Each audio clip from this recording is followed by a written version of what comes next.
توحید ذاتی کے بعد نمبر آتا ہے توحید صفاتی کا۔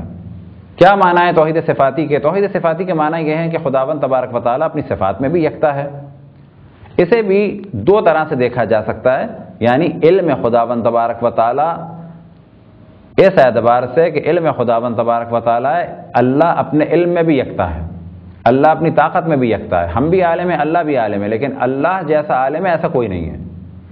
جس طرح وہ ذات میں وحدہ لا شریک ہے، اسی طرح سے وہ علم میں بھی ایسا ہے، کوئی اس جیسا نہیں ہے۔ اور اسی طرح سے کہا جا سکتا ہے توحید صفاتی کے معنی کیا ہیں کہ صفات خداوند تبارک و تعالیٰ عین ذات خداوند تبارک و تعالیٰ ہیں۔ ایسا نہیں ہے کہ پہلے اللہ تھا بعد میں عالم ہو گیا، ایسا نہیں ہے کہ پہلے ایک ذات تھی جو بعد میں اسے قدرت ملی، بعد میں اسے علم ملا، بعد میں اسے حکمت ملی، بعد میں اسے ارادہ ملا، بلکہ ہم یہ کہتے ہیں کہ اللہ اللہ ہی ہے، ہمیشہ سے وہ اللہ تھا، ہمیشہ وہ اللہ رہے گا، ہمیشہ سے اس میں علم تھا، وہ علم ایک جیسا رہے گا، نہ اس میں کمی ہو سکتی ہے، نہ اس میں زیادتی ہو سکتی ہے۔ ہر چیز خداوند تبارک و تعالیٰ کے سامنے، اور اللہ کو علم حضوری ہے، ہر چیز خداوند تبارک و تعالیٰ کے سامنے، چاہے وہ ہو چکی ہو چاہے وہ ہونے والی ہو، ہر چیز خدا کے سامنے۔ ایسا نہیں ہے کوئی چیز ہوئی تو خداوند تبارک و تعالیٰ کے علم میں اضافہ ہو گیا۔ مثال کے طور پہ آج ہم نے کوئی نیا کام کیا تو معاذ اللہ کے علم میں اضافہ ہو گیا کہ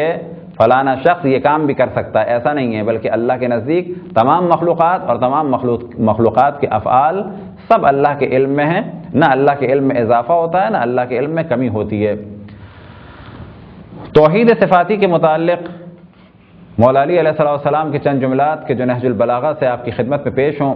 اور در حقیقت توحید ذاتی توحید صفاتی جن بہترین الفاظ مولا امیر المؤمنین علیہ السلام نے بیان کی، شاید ہی کوئی اسے بیان کر سکے۔ البتہ یہ ذہن میں رہے کہ جو کچھ مولا علی علیہ السلام کے پاس ہے در حقیقت وہ سب کا سب وہ علم ہے جو رسول اللہ صلی اللہ علیہ وآلہ وسلم سے آپ تک پہنچا۔ ہم مولا علی علیہ السلام کو امام اول اور رسول اللہ صلی اللہ علیہ وآلہ وسلم کا پہلا خلیفہ مانتے ہیں، ایسا خلیفہ کہ ان میں اور ان خلیفہ میں کوئی کسی قسم کا فاصلہ نہیں تھا،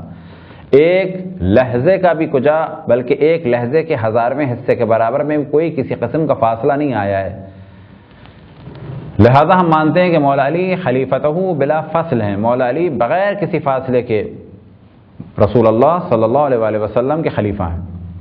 لہذا جب بھی کہا جائے کہ صحیح معنی میں توحید اہل بیت علیہ السلام نے پھیلائی تو اس کے معنی یہ ہے کہ وہ وارث ہے رسول اللہ صلی اللہ علیہ وآلہ وسلم تھے۔ رسول اللہ صلی اللہ علیہ وآلہ وسلم نے بحکم خدا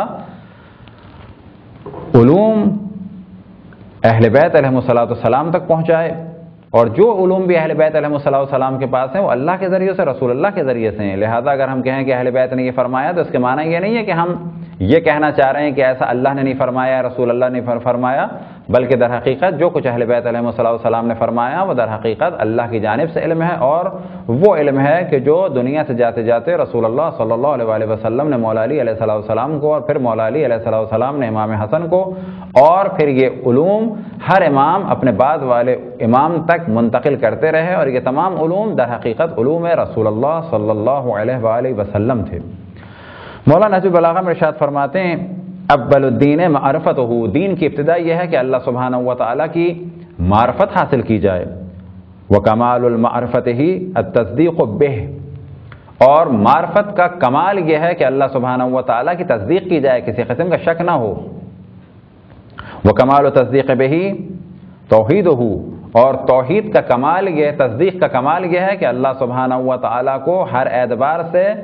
کیا مانا جائے؟ احد مانا جائے۔ وکمال توحیدہ الاخلاص لہ، اور توحید کا کمال یہ ہے کہ اللہ سبحانہ و تعالیٰ کے سامنے اخلاص کے ساتھ رہا جائے۔ وکمال الاخلاص لہ نفی الصفات عنہ، اور کمال اخلاص یہ ہے کہ اللہ سبحانہ و تعالیٰ کی صفات کی نفی کی جائے۔ کیا مراد؟ کہ اللہ سبحانہ و تعالیٰ کی صفات کے بارے میں یہ نظریہ نہ رکھا جائے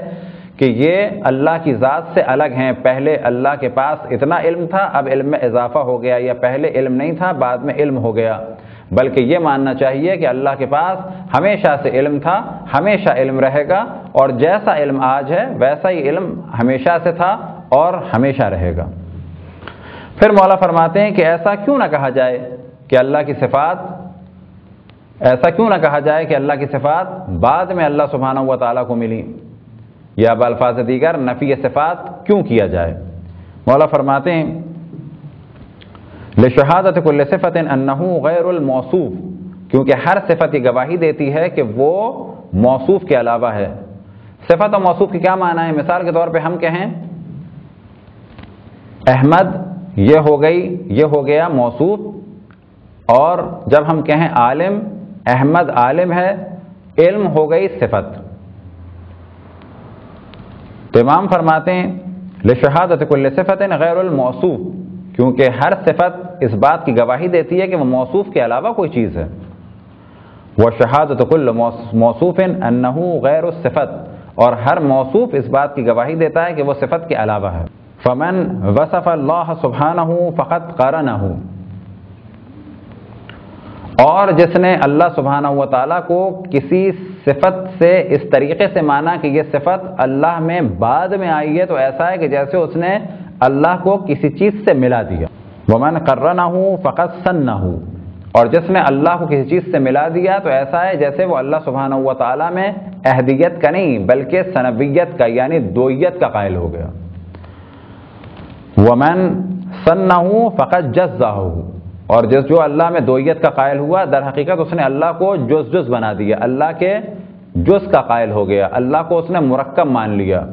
ومن جزہ فقط جہلہ، اور جس نے اللہ سبحانہ و تعالیٰ کو مرکب مانا، اللہ سبحانہ و تعالیٰ کے جز کا قائل ہو گیا، در حقیقت اس نے اللہ کو نہیں پہچانا۔